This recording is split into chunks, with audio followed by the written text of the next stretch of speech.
You right now, I'm telling you, it's gonna be okay. It's gonna work out. Even if you don't have a top school, like I didn't have a top school, the right school will find you.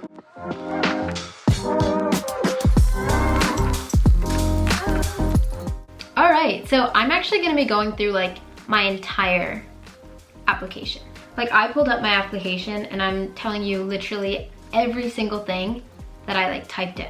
Okay, so the application starts off just like your name, date of birth, gender, pronouns, all that jazz info. I wrote that I was Asian because I'm Asian. And then as far as languages, I wrote English is my first language, read, write, speak at home. And then I wrote Spanish because I do speak Spanish pretty well, I would say. And then I wrote that I speak Malayalam, which jury's still out on that, but like I can, you know? Okay, and then it was like your parents' info. They both have their masters, so I wrote down their schools and all that stuff. So my school did not have class rank, so I said not applicable. And then for GPA, I had a 4.11 out of 4 unweighted GPA.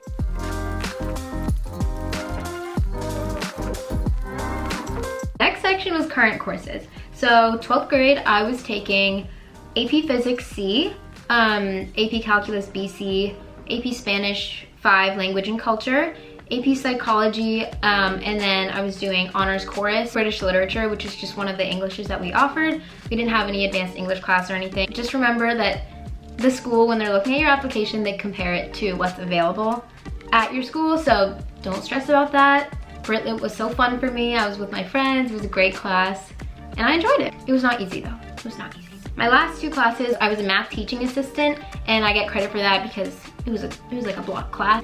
And my gym, which was volleyball and outdoor games, if you wanted to know. Then we get into the honors section, which is basically where you have like at most 5 sections to talk about any honors that you've received. And this is the part where people get freaked out because they think you need some sort of like national recognition, like first place, spelling bee, champion, and all that, which is what I thought.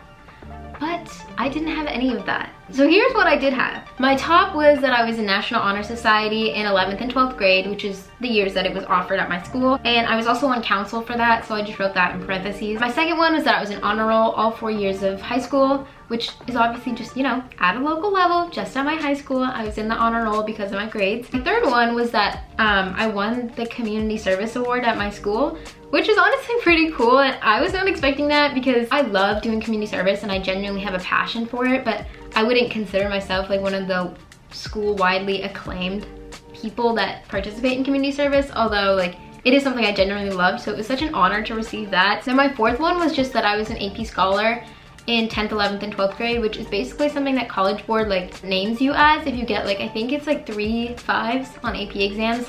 And then my last one was that I scored in the 98th percentile for the level 4 National Spanish exam in 11th grade, which I just randomly took the test and I guess it went well. The last part is testing. I did choose to self-report my scores, which it was an option for me because of COVID, but I chose to because I got a 36 on the ACT. For my sub-scores, I got a 36 on math, I got a 36 on reading, and a 36 on science, and I got a 35 in writing, which I think is the last one. So my future plans, that's the next part of the Common App. I wrote that I wanted to be a physician in medicine, which is subject to change. Don't worry, you don't have to have it all figured out. Don't sweat that part too much. Okay, now we get into the activity section. The way I would go about the activity section, I would start out by writing, like brainstorming all the things you did, everything you did. I would get more than 10 activities, you know, just write out every little thing you did. Like if you went to one random like meeting for some activity, for some club, write it down. And then, you know, kind of weed them out based on importance and based on what they show about you and how you want to portray yourself to the colleges. I don't think any of my activities were crazy impressive like at all. I truly just wanted to show through these activities that I'm passionate about doing good for the community and learning from cool experiences. Something else to remember during the activity section is to keep it precise and concise. You don't have a lot of space to describe it, so you don't need big fancy sentences here. You need to get to the point of what the job description was, what it shows about you as a person. Before I get into them, one more tip is to rank them in order of importance to you or in order of like time consumption, how much time and effort you spent on your activities. that's what I did, and this is the list and the order that I came up with. So number 1, I wrote about my roles in Youth Movement Against Alzheimer's chapter at my high school. My friend started this club in 10th grade, and I was treasurer, and then I became vice president, and then I became president in my senior year, and that was a super fulfilling experience. I wrote it at the top because it helped me discover my passion for neurobiology, about the way we think, about dementia. It was a huge part of my development into like adulthood, figuring out what I wanted to do, which if you don't know what you want to do, me too, girl. Don't worry about it. Number 2, I was co-founder and president of Feminist Literature Book Club at my school. Again, that was just a super fun thing I did with 2 of my best friends. We started a club where we talked about we read books primarily, and we got to discuss the history of gender inequality. Again, completely contrasting to my area of interest in college, but it was a big part of my high school experience, so I wrote it anyways. Thirdly, I wrote about my occupation at the time. I was a clerical associate at an endocrine and diabetes center at hospital. I got to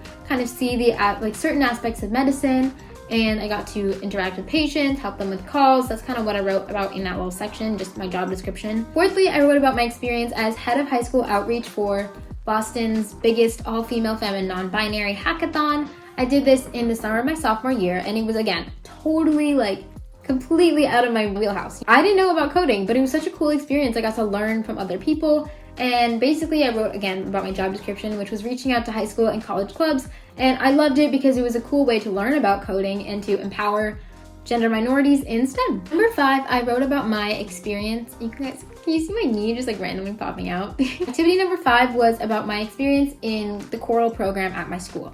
It was kind of just a whole jumble of things together. I first wrote about the first honors course that I was in 9th and 10th grade. I was in Chamber Singers, which was the all trouble group at my high school. I loved being a part of that group. I was secretary and section leader in my sophomore year. Then for 11th and 12th grade, I moved up to be a part of concert choir, which is the mixed group. In 12th grade, I was secretary and section leader once again for that chorus.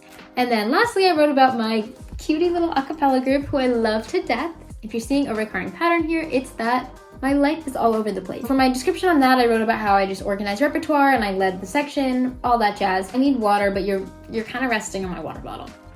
I wish you could see this setup. It was even more ratchet when I was trying to use my camera. I was splitting the tripod on a tissue box. Okay, for my 6th section, I wrote about my role as a peer leader at my high school and a SAD Club mentor. SAD Club stands for Students Against Destructive Decisions.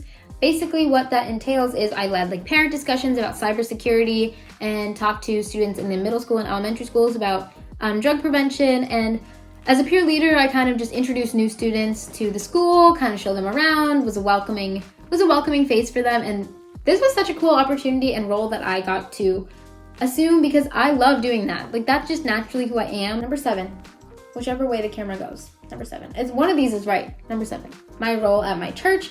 I was high school representative for my youth group, and I was leader of the youth choir and Sunday school singing leader. This was something obviously I was sushi. Sushi?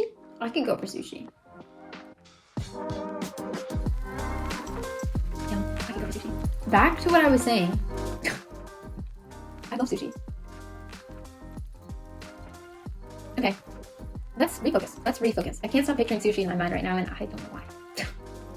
All right, so as these roles in my church, I just led service projects, which again, something I'm very passionate about, giving back to my community. And I created songs, I led the choir. Number 8, I was a peer tutor at my high school, and as I said before, I was a math teaching assistant. This was also something I love doing because there's kind of a theme here. I love doing all of these things. I like tutoring because when I see something complex, my parents taught me to break it down into smaller sections. So over time, I was able to gain the ability to see something complex, take a step back, break it down into understandable pieces, and then figure it out from there. So getting to share that thought process with people that are overwhelmed and couldn't really understand or see that kind of breakdown, that was so gratifying for me. I probably still will tutor in the future. And also my sister's a math teacher, and my mom was a teacher. It just runs in the fam. Doesn't everyone just love doing this? It's so fun. Number 9, I was social media manager for an environmental club at my school. Again, completely different from everything else. I just like the environment, and my friends were like, let's do this. I was like, I'm there, I'm doing it. We did trash pickups and a bunch of other stuff, conservation around our town, our town is big about conservation of land because we have a lot of it, and I live in a historic town. So, okay, my 10th activity was field hockey. I was no crazy field hockeyer by any means. Field hockey was a mental and physical health outlet for me. I didn't even do it in 12th grade because it conflicted with my work, and I chose to prioritize work over that because I had just started my work at that time, and it was directly after school, which is when practice was.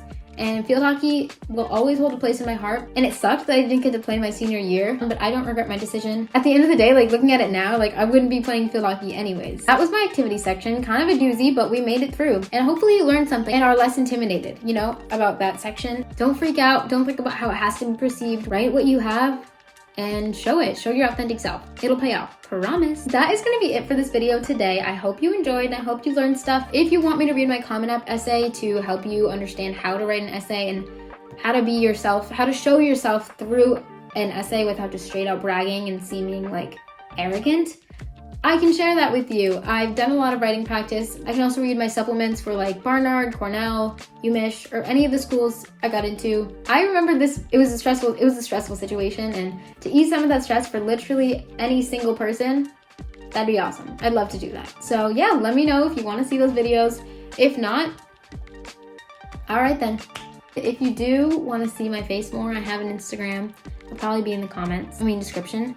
This is weird, like, you know, like, you watch other people saying this on video, but then when you make it for your video, it feels so weird. Like it if you want to, subscribe if you want to. I'll be making more New York City content because... All right, see you later, bye.